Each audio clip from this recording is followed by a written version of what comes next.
we learned about tangent lines. We learned about how we can get the slope of a tangent line.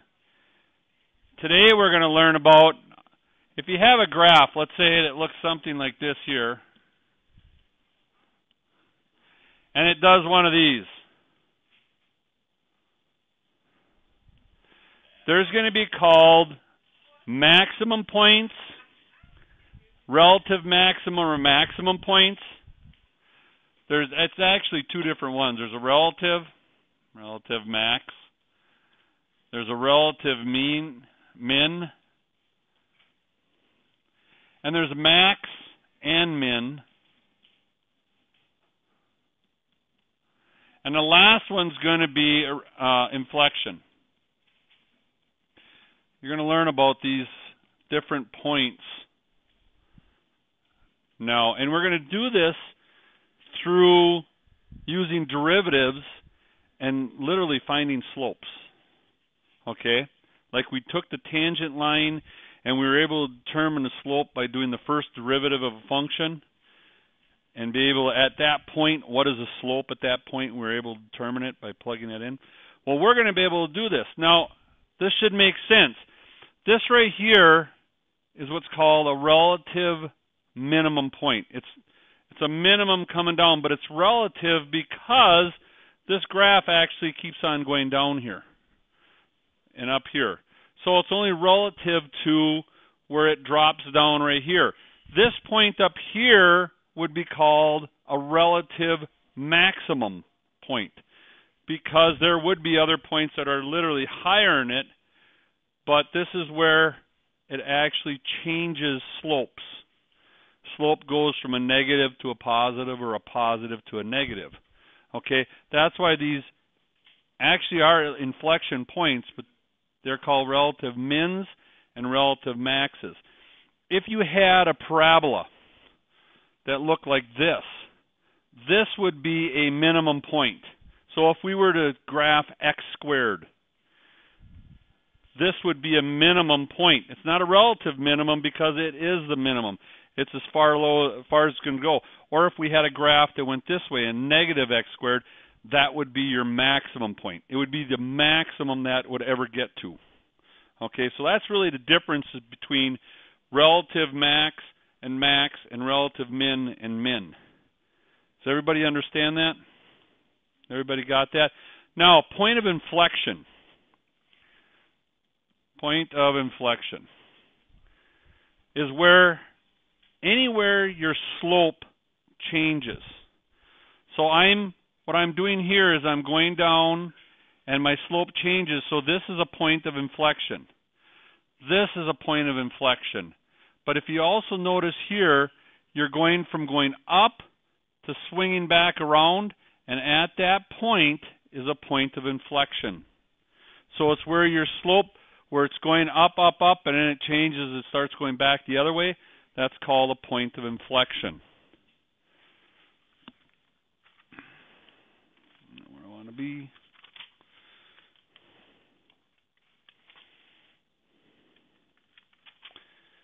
Okay. Another term for this here too is a critical point. Okay, all of them are points of inflection, but this is a critical point.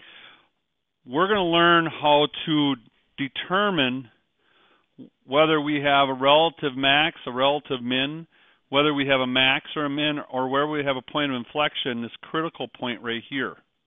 And it's off of derivatives. It's using derivatives of a function to be able to do it. Everybody should know how to get this one right here. What's my slope at? What's my slope at these? If I put in that point right here, what's my slope at? 0. It's at 0. So if we do the first derivative, right, and we go in and we want to figure out where it's at 0, we set that equal to 0. Whatever our first derivative is, we set that equal to 0. So take out the f prime of x, make it 0, and then solve for that x. That's going to give you your relative min or relative max or max. We don't know yet. All right, we don't know yet what it's going to give us, but that's going to tell us something right there. Okay. The other one, remember I talked about the second derivative, and I said that second derivative will give you velocity. Well, the second derivative will also give you this critical point right here. It gives you that critical point. Once you determine, by setting this equal to 0 again, you can determine this critical point here. Let me show you how this is all going to work. The example, I want to use one out of the book here because that was a nice one. 3x cubed minus 9x plus 5. 3x cubed minus 5x, 9x? Whatever, yeah, 9x plus 5. 3x cubed minus 9x plus 5. This is your f of x right here. Okay? If we were to go into Desmos, let's go into a second here. Let's go into Desmos, and we're going to graph this, take a look at it.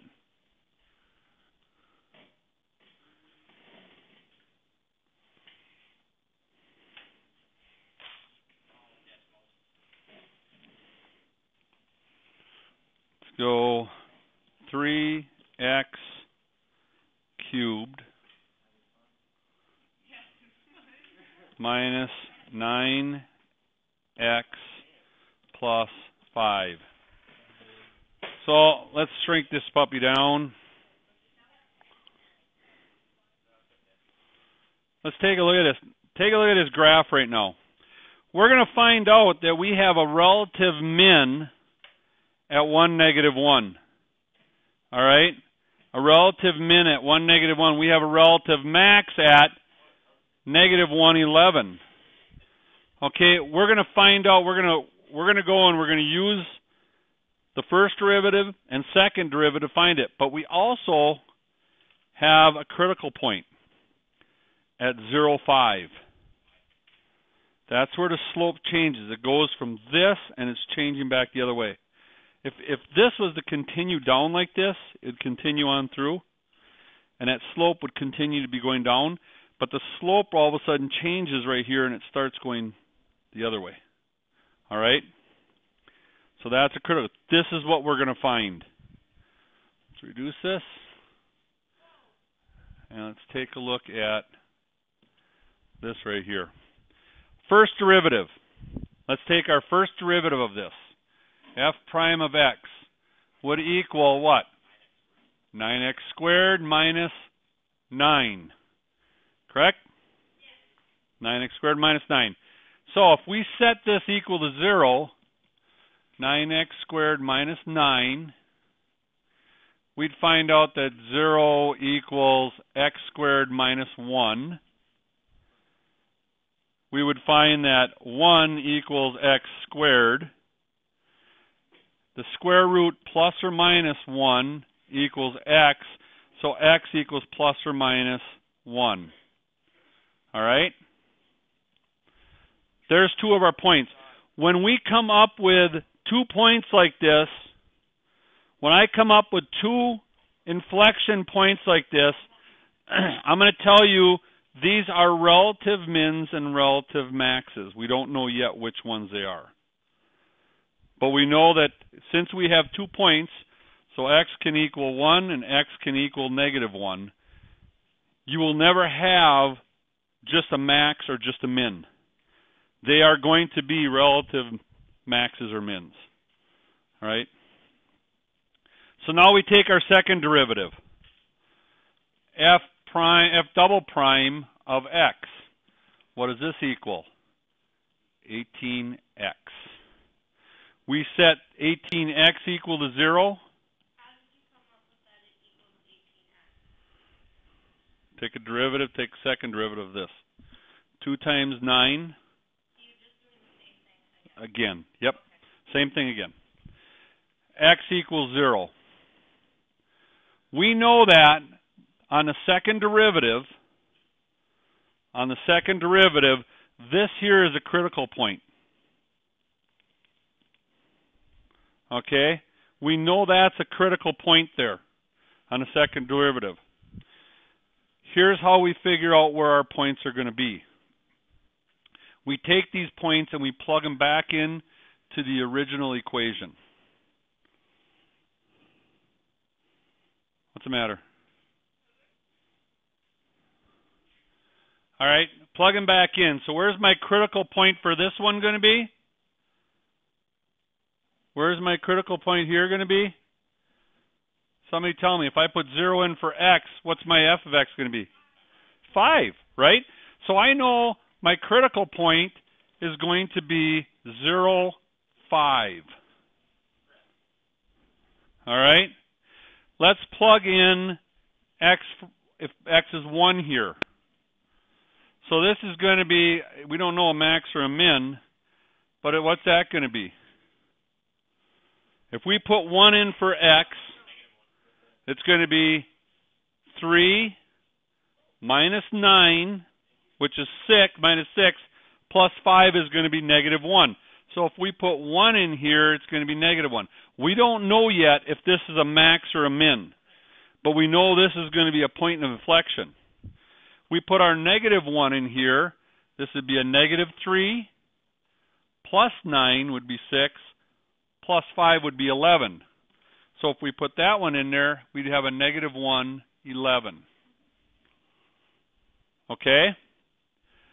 Here's how we determine whether they're min or maxes. We are going to take an x value on either side of these points, and we're going to figure out what the y is. What's that going to tell me? It's going to tell me if the graph is going down or if it's going up. I'm going to take a point on either side of the x values in here. The way they teach you in the book, a 2 and a 0. And I'm going to figure it out for this. I'm going to take a point on either side of this x value. A 2 or a 0. Because we have 1 there. We're going to put in an x value for 2 right here instead. And I'm going to figure out, what I'm looking to see is my graph going like this, or is it going like this at that point? Let me show you. Let me show you here. Okay, good. So I'm going to put a 2 in here, and I'm going to see what my value is. I've got 3 times 8, which is 21, minus 18, which is 3, plus 5 is 8. What's happening? When I go to 2, when I go over to 2, this thing is actually going up. All right? And if I go to 0, which happens to be right between these two, I put 0 in here, I know it's 5, which is what we had here. Now I'm going to put negative 2 in here. Do you see I'm picking points on either side of this? I put negative 2 in here. I got a negative 8, negative 24, plus 18, which would be a minus 6, plus 5 would be a negative 1. All right? Now, if I turn around and I graph this thing, here's what happens. I graph this. I know I've got 1 point here at 1, negative 1. What's that?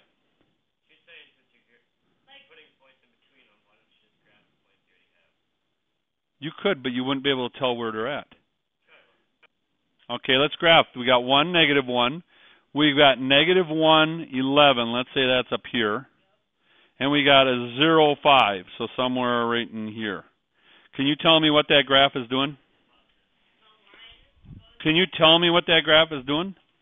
You can. I suppose you can go like this and say, yeah, well, I think it's going like that. Or actually like this. Not that. All right? But you can't tell until you do a point on either side of them to make sure. So if I go to 2, 1, 2, I find that it's going up. If I go to 0, it's going up. So I know I've got this here going on. If I go to negative 2, I'm at -1. I'm down here. So I got this going on down here. So now we know this one here is a relative min. This is a relative max. And this is your inflection point. You have to do it on your side. Now, in the book, they tell you to take on this 1.001 and be able to tell. They're not telling you to take a whole number. They say try 1.001 and see if it's greater. Man, that would make it crazy for me if I did that. I'm using a whole number because then I don't need a calculator to figure it out. All right? That's how we determine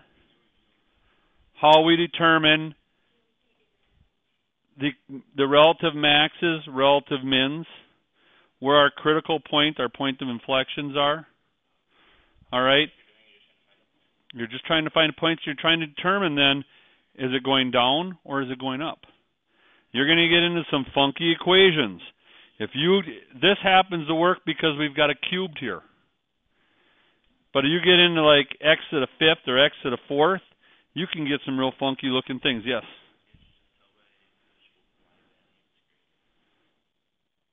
In this one you can. Wait till you get into some of these other equations. You may not tell. It may look like this. You graph your points. Oh, it won't come back, but it'll, yeah. Yeah, I'm thinking. All right. You could have this on your graph where it goes up like this, it comes up, it does this, it goes back down, and it goes back up. You don't know. You don't know what you're going to end up having. You would have, this would be a relative, and see, you could have multiple relative mins and relative maxes. This is a relative max, this is a relative min, this would be a relative min. You would have a point of inflection here, you'd have a point of inflection here. Here would be a relative max. There would be a point of inflection there. You can have some pretty funky things. It's not necessarily just 3. You could have multiple relative mins. Okay. Yep.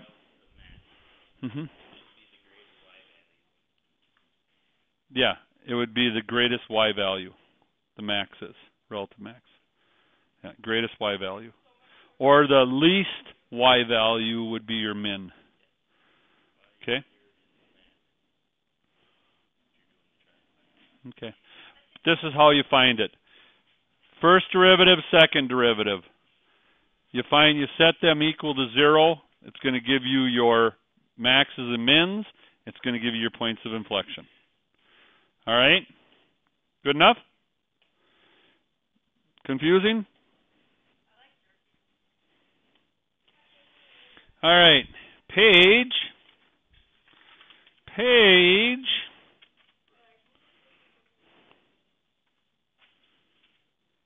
I want you to do on page 162, 10 through 16 evens.